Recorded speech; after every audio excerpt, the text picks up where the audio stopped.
আরজি করের মহিলা চিকিৎসককে ধর্ষণ ও হত্যার ঘটনার প্রায় এক সপ্তাহ হতে চলল। গত কয়েকদিনে সেই ঘটনা সম্পর্কে নানা রকম বক্তব্য এবং অভিযোগ প্রকাশ্যে এসেছে। বিক্ষোভ করছেন শিক্ষার্থীরা। তবে এরই মধ্যে প্রকাশ্যে এসেছে এই ঘটনার চাঞ্চল্যকর কিছু তথ্য।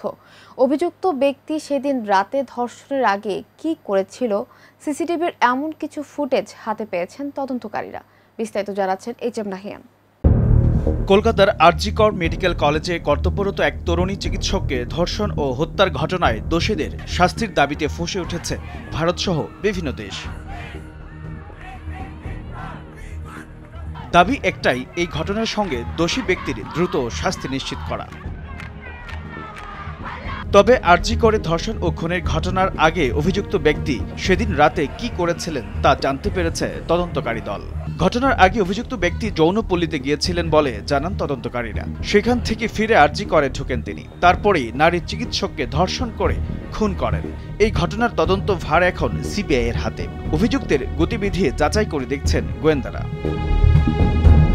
কলকাতা পুলিশ সূত্রে আগেই জানা যায়, সেদিন রাত 11টায় আরজি করের সিসিটিভিতে অভিযুক্তকে দেখা যায়।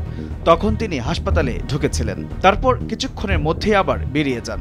বাইরে কোথাও তিনি মদ পান করেছিলেন বলে জানান তদন্তকারীরা। পরে আবার হাসপাতালে ফেরেন। জরুরি বিভাগের 4 তলার সেমিনার হলের কাছে সিসি ক্যামেরায় তাকে দেখা যায় ভোর 4টার দিকে।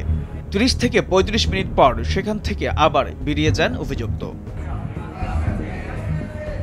সিবিআই জানায়, রাতে হাসপাতাল থেকে বেরিয়ে যৌনপল্লীতে গিয়েছিলেন তিনি। তার সঙ্গে এক বন্ধুও ছিলেন। তবে যৌনপল্লীতে গিয়ে তিনি কেবল মদ পান করেছিলেন বলে দাবি করেছেন তদন্তকারীদের কাছে। সেখান থেকে আবার আরজি করে ফেরেন। তারপরে 4 তলার সেমিনার হলে এই ঘটনা ঘটে।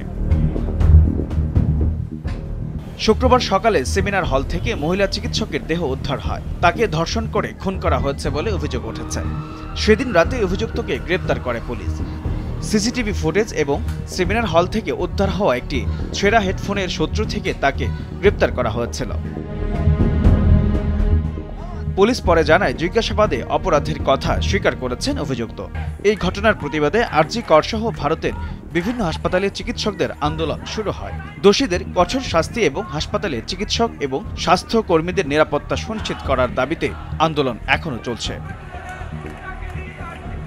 কর্মবিরতিরও ডাক দিয়েছেন চিকিৎসকরা। ফলে বিভিন্ন হাসপাতালে বহির্বিভাগের পরিষেবা ব্যাহত হয়েছে। এইচ.এম. নাহিয়ান, ভোরের কাগজ।